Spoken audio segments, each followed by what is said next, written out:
We had a Shadowrun game going on Roll20. It wasn't anything to write home about, but those of us who were playing were having fun with it. Light tone, very chill GM and players. It had been going on a little while, I think a month or two on weekly games. Player shows interest, seems to know Shadowrun very well, better than the rest of us at least. This player takes it upon themselves to show us exactly how Shadowrun should be played. Informs the GM they are contacting organizations to find a highest bidder for the corpse of a shapeshifter PC.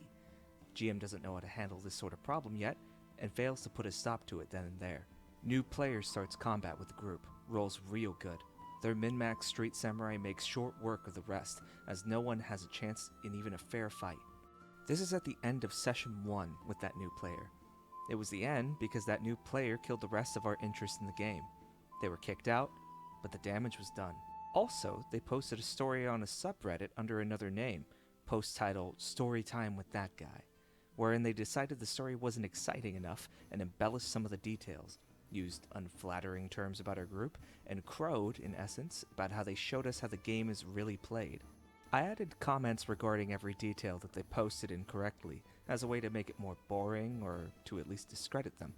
I also informed another Roll20 game that same player was posting to the LFG about of what they had done to our game, but only once. I haven't seen their name since, and if I did, I'm not sure how I would handle it now. Here's part of their reply to me, calling them out via private message, congratulating them on their ability to ruin the fun of players not trying to screw each other over. I take great enjoyment the process of education. The sixth world is a harsh and ugly place, as you've learned today. I do hope the next time you play, this encounter will inspire you to be able to maintain a proper degree of paranoia and discretion with your character secrets. Shadowrun are, after all, professional criminals. If learning new ways to roleplay upset you, then perhaps you shouldn't be playing. It was 4 years ago. Maybe they don't do what they did to our game anymore. I picture this player as a monster for the incident, because it affected me so directly. I have a personal rule against PvP and TTRPG play. Also, the same player flat out denied knowing what I was talking about when I made mention of the incident in the LFG posting. That didn't help my impression of them at all. If you're out there, educator, I hope you learn to use your powers in a less destructive way. I did. When you make a group, or when you're making a character to be going into a group, the last thing you want is to have a character that has such a great amount of animosity, or like not a reason to want to help the party. This guy here, like the first thing he tried to do was turn on one of his own PCs. And don't get me wrong, that could be a great source for like story and when you're trying to make something a bit more unorthodox as a player, because that's something most players crave. Like I have had PCs before that didn't necessarily have like the party's best interests at heart. But to make somebody who the first thing they want to do is kill a PC, it's really hard not to look at that and immediately smell murder hobo. But anyway, on to the next story. This one is about how that guy managed to kill almost an entire party and the DM coddled her actions. Hello everyone. I decided to post a story that happened to me and a friend a few years ago. We were still very new to D&D. At the time, we were only players. Since then, we both got a lot more into the game, and currently, I'm a DM. My friend and I decided that we wanted to start playing D&D after being introduced to it by a common friend.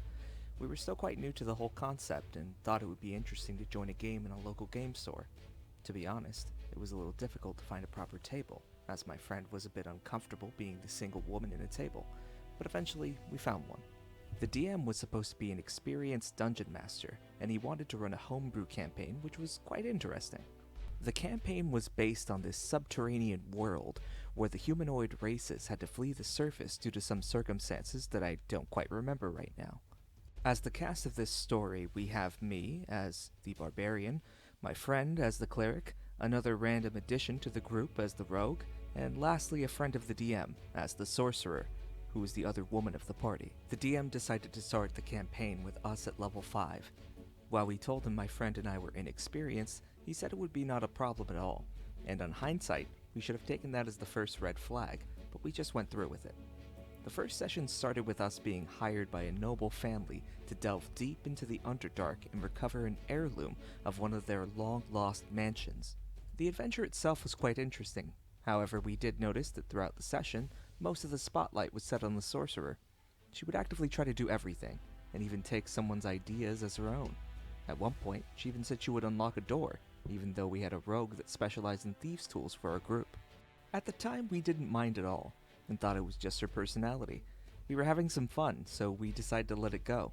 After 2 sessions, we tried to roleplay a bit more, but that was also overtaken by her, even though it was a nice interaction between the rogue and the cleric, having nothing to do with me or her. Anyway, we continue on until we meet the final enemy of this adventure, not campaign. A fallen version of a deva, usually lawful good, this one was lawful evil. The DM had edited this creature, probably downgrading their HP so it would fit a 5th level party. The fight went on with a lot of difficulty.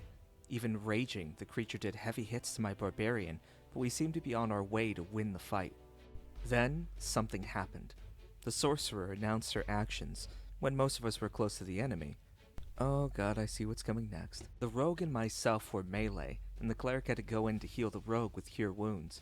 The sorcerer said words that I still dread, and I will quote, "I will use metamagic quicken spell, then I'll cast fireball twice. Then I'll use action surge and cast it another time." Oh, this is somehow worse than I thought. Now I know most of you might be thinking, how did a 5th level character, needed for fireball as a sorcerer, be able to cast it 2 times and be able to use action surge? Apparently, she wasn't 5th level. Since that character was an old character of hers, the DM told her to just play as an 8th level character. 6th level sorcerer, 2nd level fighter. Not sure if you guys made the count, but with 3 fireballs, the 3 players were decimated alongside the boss.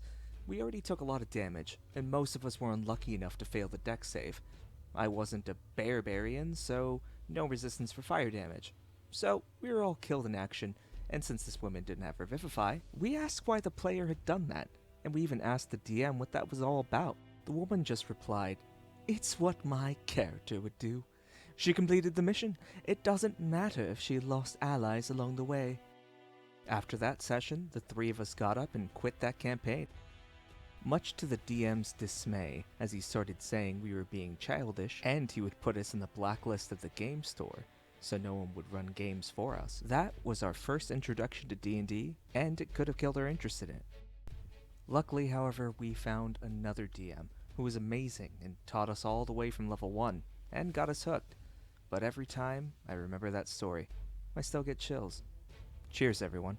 Correct me if I'm wrong, but you can't cast that many spells in a single turn, right? Like, even if you had action surge? I feel like this once again goes back to the previous story about a character who just doesn't seem to want to be in the group. But anyway, I hope you guys enjoyed. This is my first video, and hopefully there'll be more to come. If you like these stories and you'd like to hear more of them, be sure to subscribe to the channel, hit that bell, and I'll see you next time.